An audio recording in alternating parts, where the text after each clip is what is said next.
miles from land. Without the ice, the polar bear could not survive here. The ice is home.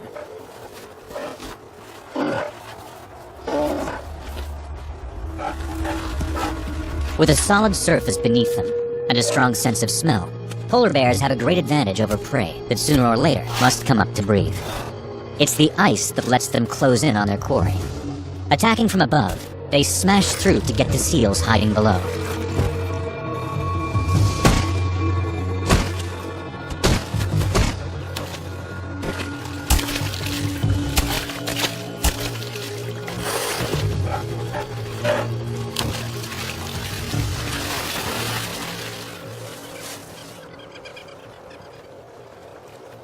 Good hunting at this time of the year is essential to surviving the lean Arctic summers.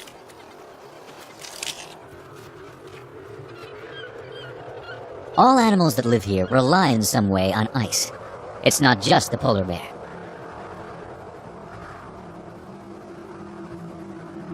But ice is becoming a fragile player on the Arctic stage.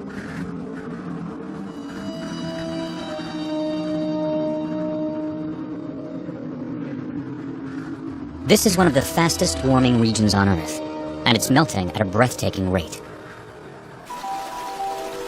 Large parts of the Arctic that were once frozen all year are now free of ice in the summer. There are many opinions on how much this place is changing. But it's well documented that in the last 30 years, there's dramatically more water and less ice each summer. And without sea ice throughout the year, polar bears are unable to hunt. Hunger is forcing some bears to improvise. In a desperate attempt at a meal, they climb up steep slopes to get to thick-billed murre nests.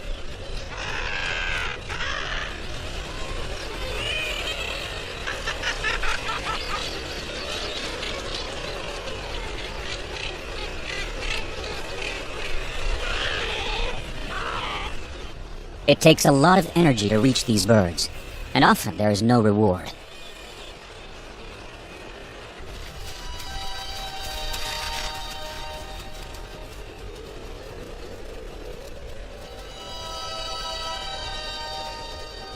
But this isn't just a story about melting sea ice. On land, the effects of warming are also startling. Just beneath the Arctic tundra is a layer of permanently frozen soil. Only mosses, lichens, and grasses can take root here. But as temperatures increase, parts of this frozen substrate are melting, allowing trees to grow, sometimes with dramatic results. In the far western Arctic, the summer of 2008 produced the first forest fire ever recorded here. This, in a region where local Inuit dialects don't even have a word for forest fire.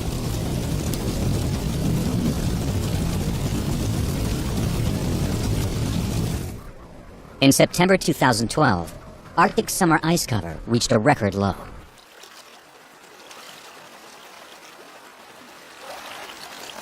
The polar bear's world is disappearing beneath its feet.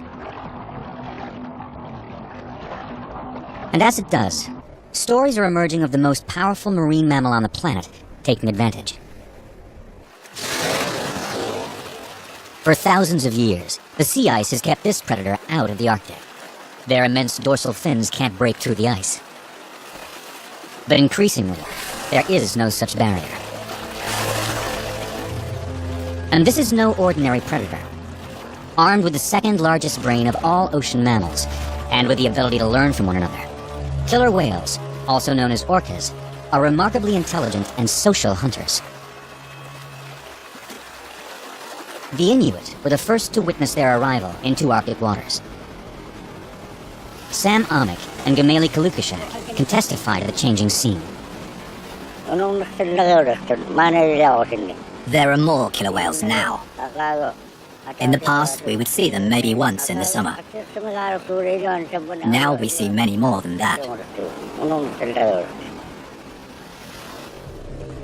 Inuit spend a lot of time hunting at sea. and their first-hand experience began to shed light on this marine predator.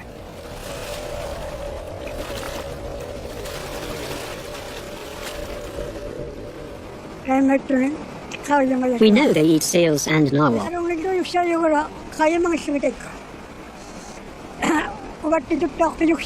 And as they're predators like us, they can probably eat anything they can get their hands on.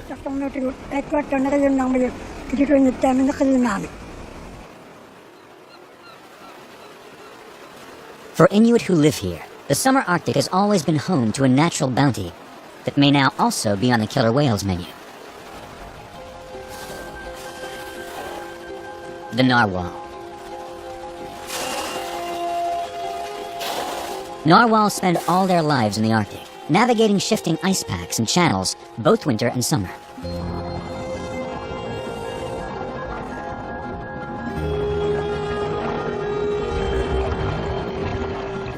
This is one of the most mysterious animals on the planet. Known as the unicorn of the sea, they have a single tusk that can reach up to 10 feet long.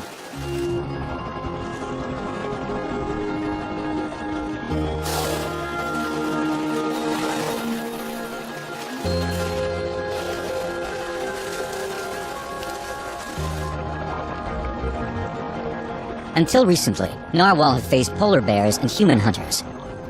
But now, a fearsome new presence has entered their waters. I was hunting these narwhal, and they were fleeing from some killer whales. The killer whales were traveling fast and upside down, and they breached the water chasing the narwhal. When they got close to the shore, where the narwhal were, they took bites out of 2 of the narwhal very quickly. This is when I realized that they're supreme hunters.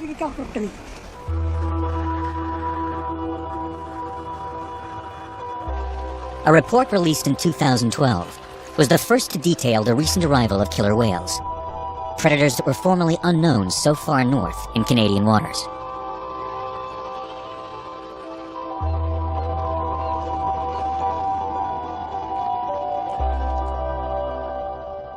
That study was led by Steve Ferguson, a marine biologist at Fisheries and Oceans Canada, with a wealth of Arctic experience. I've worked in the Arctic for over 30 years, and over that time I've seen a lot of changes. For most scientists, I think we looked at the Arctic and knew the changes were happening and wanted to understand how they were changing, and we anticipated it would start from the bottom up. Warming waters usually affect organisms at the bottom of the food chain first, which in turn impacts the diets of animals higher up. But here, something else is also happening.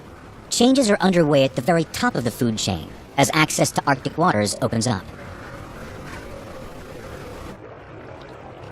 Killer whales have begun turning Arctic ecology on its head.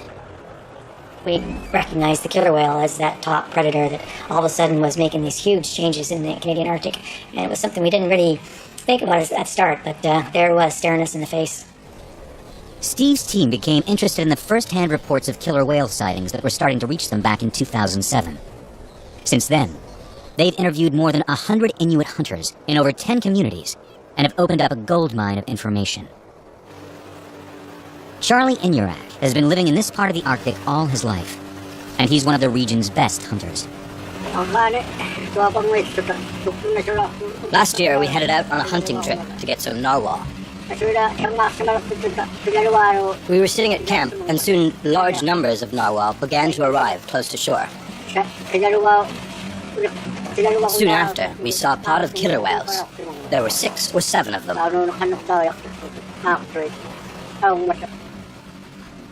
We started to pack our gear, and we followed the killer whales.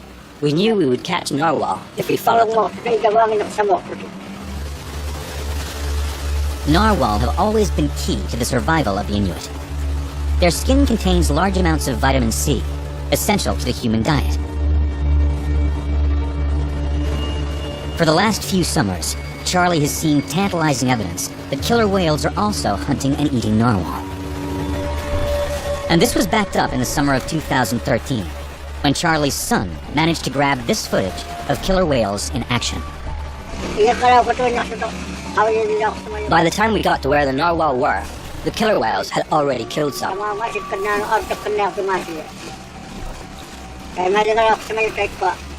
Over the next few days, the killer whales stayed in the same area, hunting and eating many narwhal. This footage is probably the first time killer whale predation on narwhal in this part of the Arctic has ever been captured.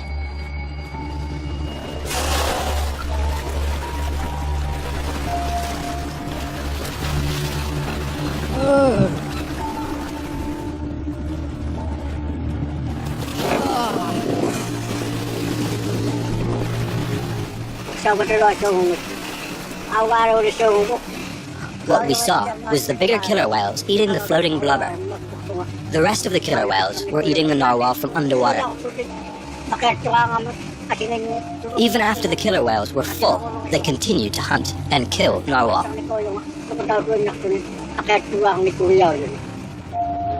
Charlie isn't the only one to have seen killer whales here. Sightings have now been recorded throughout the Canadian Arctic. My experience is in August, when the ice is completely broken up and mostly gone, that they start arriving in force. What has become evident from Inuit interviews is that killer whales have started appearing at very specific times of the year.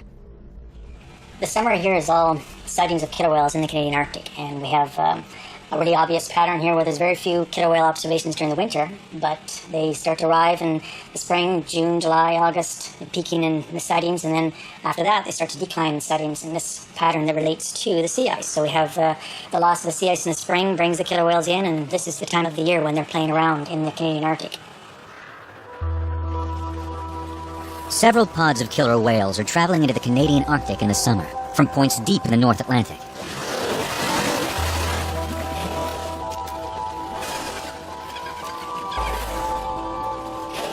They're swimming thousands of miles to get here. It's a journey that appears full of intent. In August 2013, Steve launches a new expedition to satellite tag the whales and track where they're going. It's the 5th season they've set out to sea to learn more about killer whale movements in the region. This year, the science team will be followed by a film crew. Armed with the latest technology, they'll attempt to document changes in animal behavior happening as a result of a more ice-free Arctic.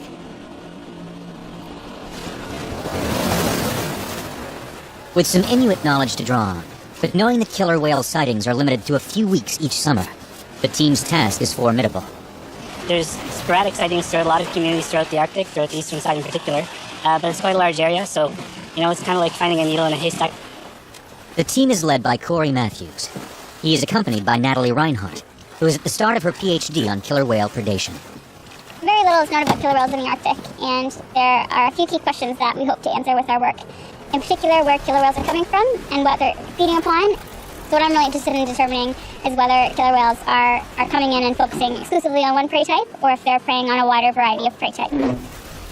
The team will be helped by Charlie and other Inuit. They've seen killer whales before in this very area at this time of year. So there is hope for the film crew and the scientists that this summer will be successful.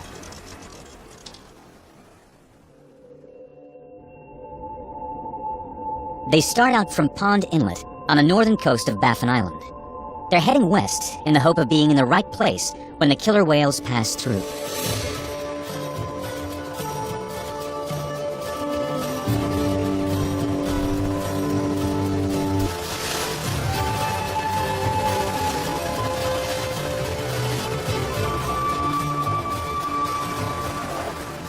With hundreds of miles to cover, and the chance that the killer whales could appear at any time, everyone is on constant watch, helped by regular updates from other Inuit hunters.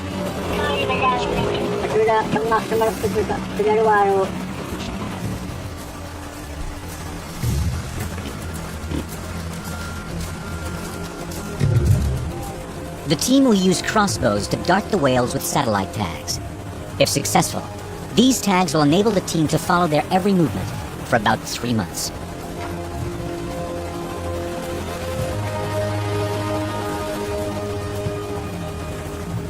This year they get lucky on their very first day. The killer whales make a dramatic entrance. She's upside down. Oh! In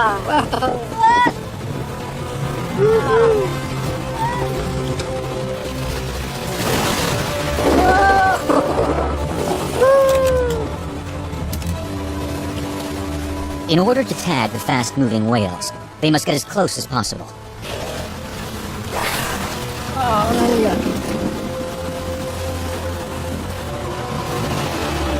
Like that. I got it.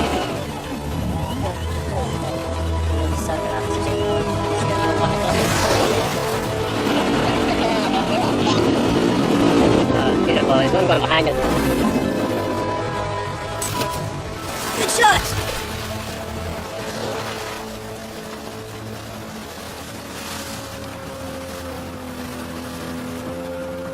This has been an amazing day for the team. They've not only found and tagged the whales, but the film crew has also captured footage of killer whales here for the first time. Over the next 2 days, the team manages to satellite tag 5 killer whales and biopsy and photograph much of the pod. I fully expected to come up here and potentially not even find them. I was kind of preparing myself for the worst. So then when we did see them, I felt pretty lucky. It does feel like you've seen something that not many people have witnessed or seen up here.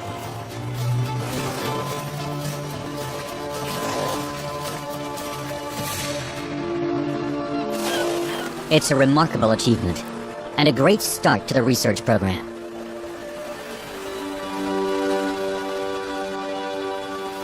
Now, the team must follow the killer whales and discover what they have come to hunt and how they are doing it. In the rest of the world's oceans, killer whales have been extensively filmed and studied. It's well known that they develop specific strategies for different kinds of prey.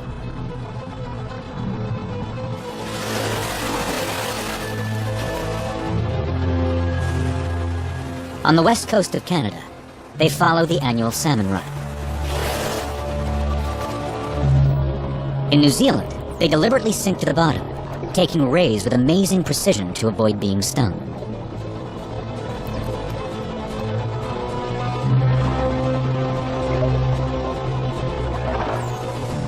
In Patagonia, they charge straight at the beach to hunt seals. They're the dominant predator, wherever they go.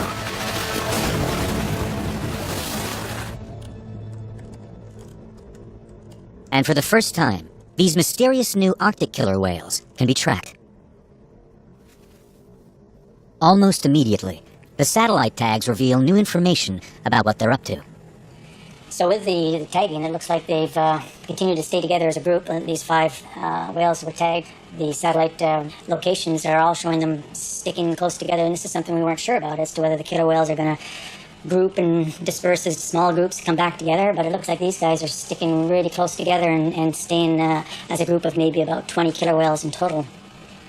With the tags pinpointing the whale's location, the film crew sets out to follow the pod and try to film them hunting. The radio tag's indicating they're in Admiralty Inlet, so it's going to take us probably 2.5 days to get there. But the whales are moving much faster than their boat can, and often traveling through uncharted waters. It looks like the killer whales really move fast, and they'll make some very directed movements to a next area. They seem to know this region of the Arctic, and they know where they're going, and they know probably where they next are likely to get a meal. And what the killer whales have in their sights are narwhal.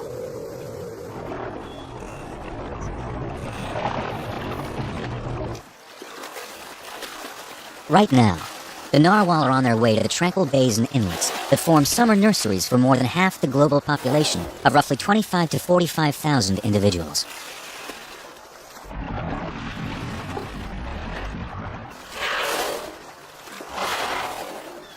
But there are now few places left to hide. For narwhal, the summer has suddenly become a dangerous time.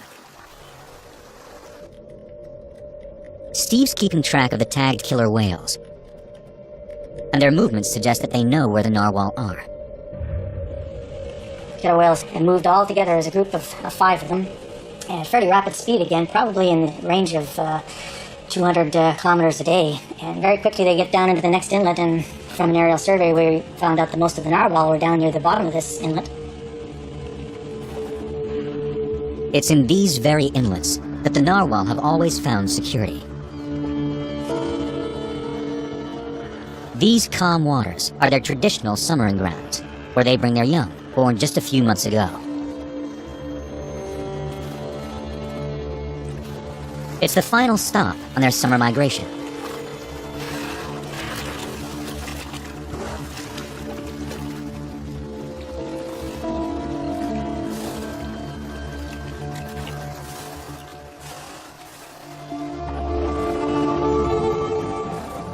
It appears to be a time and place for friendly socializing.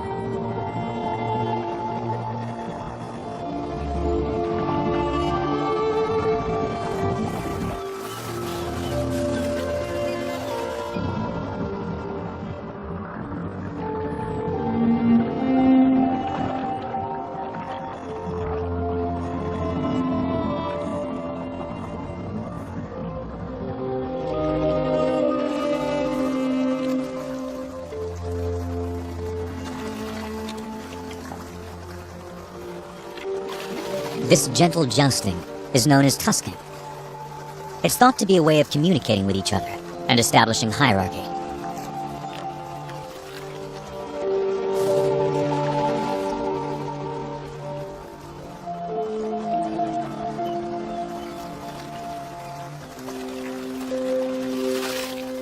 Swimming in circles and tusking is a sign of relaxation and well-being.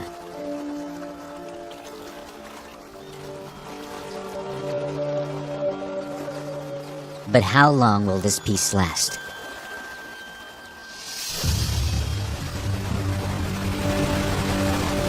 Chasing killer whales, capable of traveling 125 miles a day, has been tough for the film crew. Since the tagging event, they haven't been able to get anywhere near them. But 12 days into their trip, they finally managed to track them down. Wow, look at that!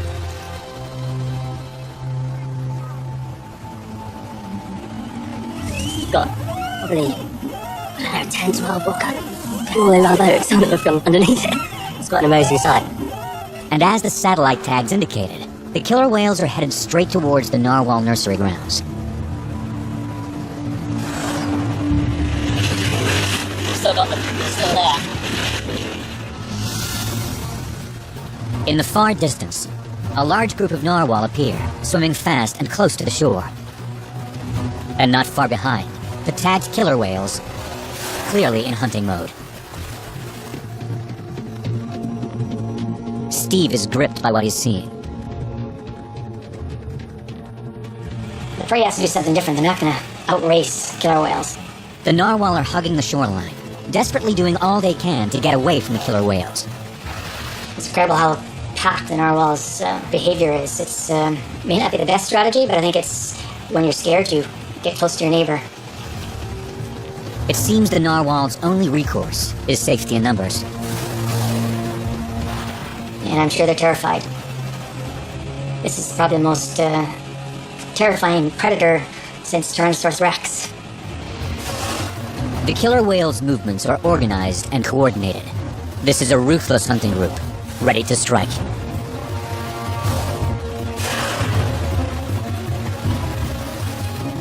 Working together, the killer whales seem to be herding the narwhal closer to the shore. Killer whales are typically, as a predator, will be quiet and not make a lot of communication sounds because the prey can hear them. But once they've been discovered, they can start using communication to coordinate their activities.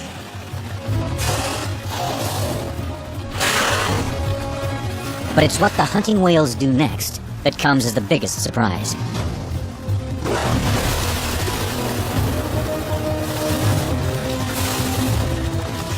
Lunging themselves at the beach, the entire team of 20 killer whales pins the narwhal in shallow water.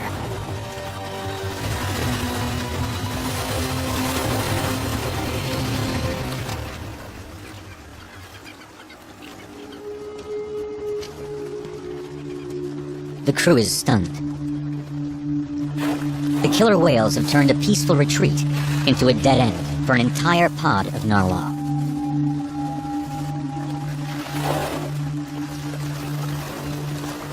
That's amazing. It's amazing.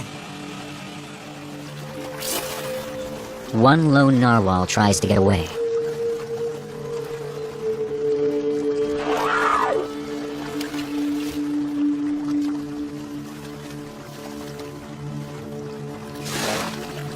But exhausted from the chase, he won't last long. Within moments and without mercy, a killer whale drags the last narwhal survivor underwater.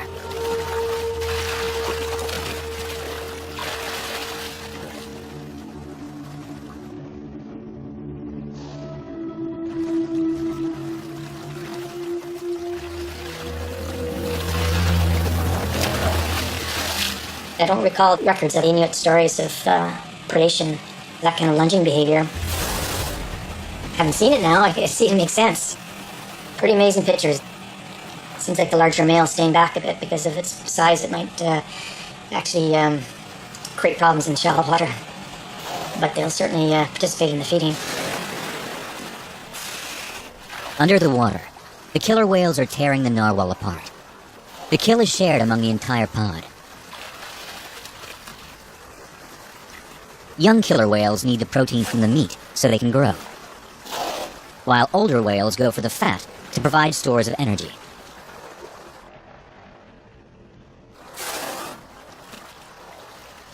These top predators have efficiently worked out how to trap and take narwhal here. They've invented a specific tactic for this Arctic prey. That's the first time I've seen that kind of footage. That's amazing. That's exactly the kind of things we wanted to document. It's the latest example of the killer whale's amazing ability to adapt everywhere they go. While these Arctic newcomers are taking advantage of the ice-free waters, the old king of the north is struggling through the summer. Without an ice platform to hunt from, finding food is tough. And alternatives are few and far between.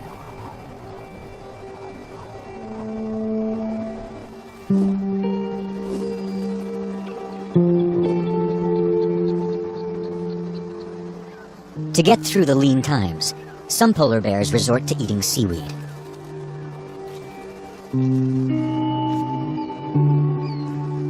This certainly provides important minerals, but it's not nutrition enough for an animal whose diet is based on large amounts of seal fat. It depends on the ice. It has to have sea ice. So the more sea ice it's lost, the worse it is for polar bears. And in contrast, the more open water, the better for killer whales. So it's as far as the top predators go, we think there's a switch going on that a lot of the Arctic, especially in southern areas, is switching over to be a more open water kind of habitat where killer whales are the top predator and polar bears are going to have trouble.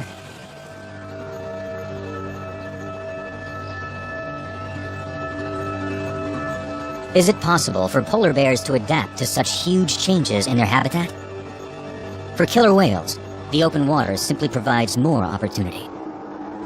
Routes once inaccessible into the Arctic, from both the Atlantic and Pacific, are now opening up, allowing killer whales to freely access these waters. When these killer whales come into the Arctic, they're coming from a long ways away. They're probably made a big migration, and so they're hungry, and they come into their prey, and they start feeding, and we think they feed a lot during the summer, maybe put on a lot of fat and store it up so they can go through the next winter when there's less food available for them. But where they can go really depends on the sea ice, and in the past it's probably been restricted to places that typically have open water in the summer. And this is changing. Now we're getting open water far into the Canadian archipelago, places that in the summer usually had ice. And so killer whales have been observed further west than we ever had any records of them.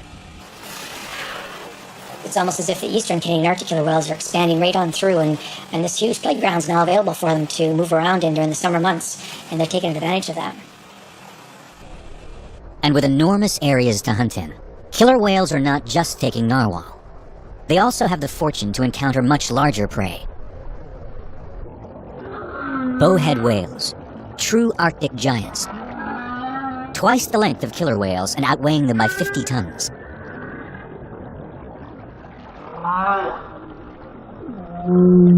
But even these titans are a target. As part of their research, Steve Ferguson's team has also been working with these whales, photographing and taking samples to find out more about their existence.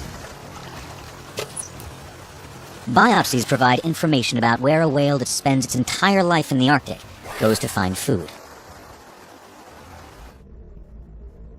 And bowheads are also revealing for the very first time what happens when they encounter killer whales.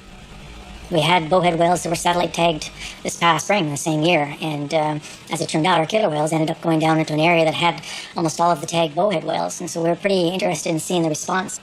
This map shows the movements of killer whales in red and bowhead whales in yellow. And what we found is that the bowhead whales kind of separated away from the killer whales. Somehow they knew where they were, or whether they could hear them, or whether they actually, some of them encountered them, but their hearing, we know, can cover large distances. And typically the killer whales would try to be quiet, but sometimes they also celebrate a bit when they kill an animal, and so that might have given them away. But we certainly see a dramatic movement of the bowhead whales towards the coastline, towards the shoreline, and not surprising, the bowhead whales went to those pockets of ice.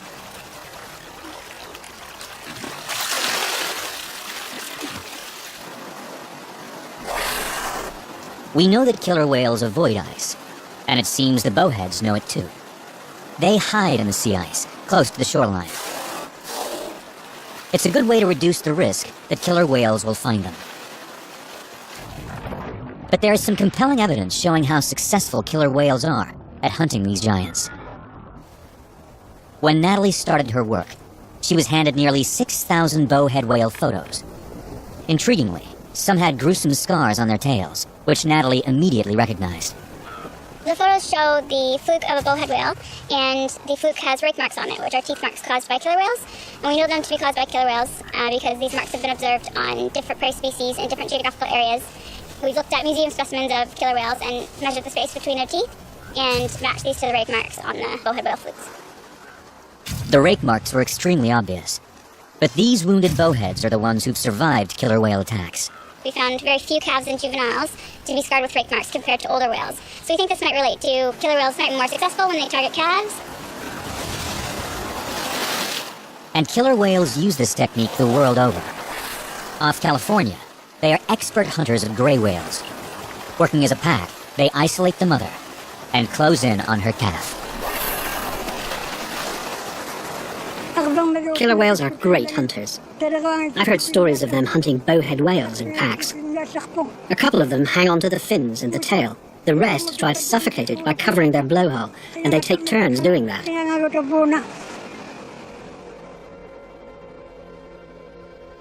These photos show that killer whales are clearly targeting bowhead mothers and their young. Female bowhead whales are known to protect their young, and you have observed this occurring, and in other whale species, such as gray whales or humpback whales, we do know that females protect their calves during killer whale attacks. The Arctic summer has always been a stark contrast to its winter. But it's the speed of change, now and over the next few decades, that's going to shift the balance between winners and losers.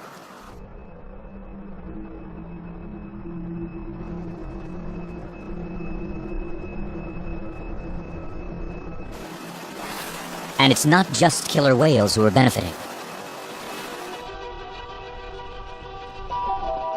Many species are moving north towards a warming Arctic. The invading red fox is now showing up in the territory of the Arctic fox. The more aggressive red fox is already outcompeting its Arctic cousin for food.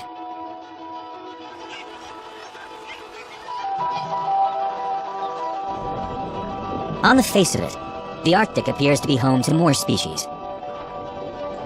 Capelin and Atlantic cod, fish of famous abundance much farther south, are moving north.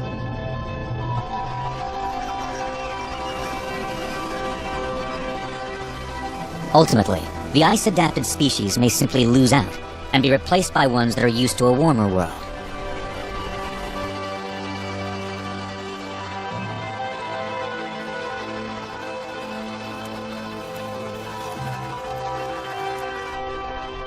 If current trends continue, research suggests that in just a few decades, there will be no summer ice on the Arctic Ocean at all.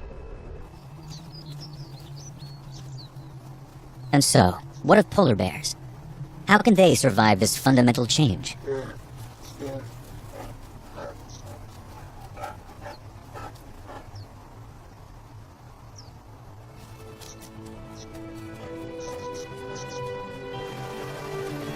At the very time when polar bears most need food, there is an event that might help some of them.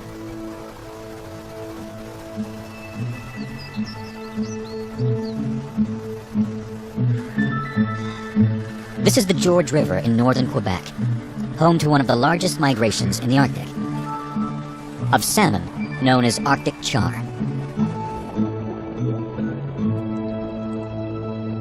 Char cannot survive in freezing saltwater, so having fed all summer at sea, they race inland on an epic journey to breed before winter returns.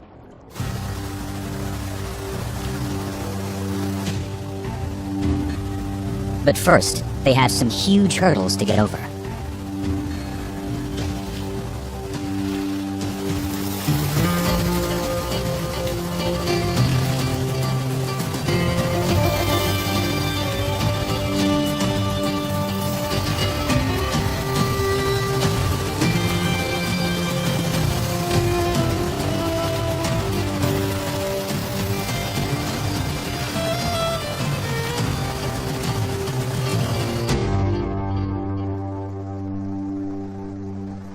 Once at the spawning grounds, warm upwellings provide the necessary conditions to prevent their eggs from freezing. And all this is happening just at the time that polar bears are looking for food here.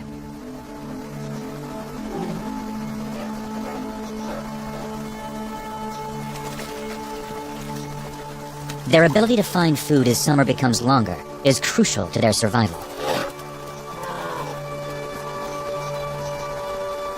Polar bears must try their luck at a skill perfected by their grizzly bear relatives not far to the south.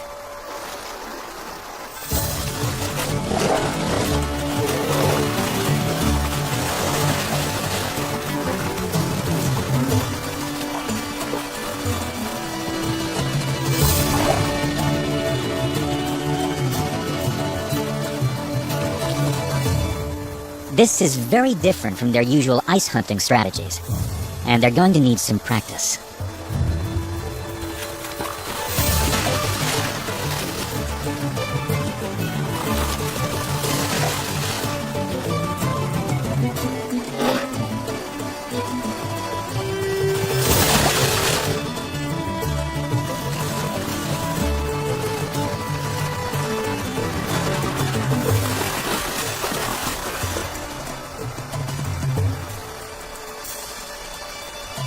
Some are more successful than others.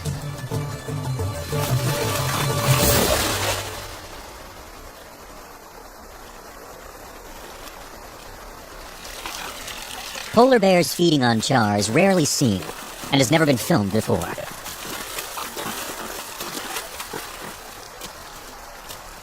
This behavior shows that some polar bears are capable of adapting to a changing Arctic.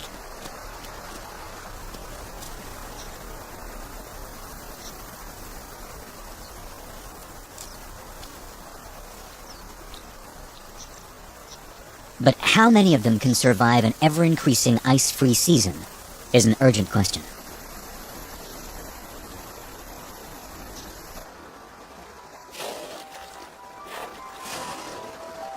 For the team studying the killer whales, it's been an extraordinary summer.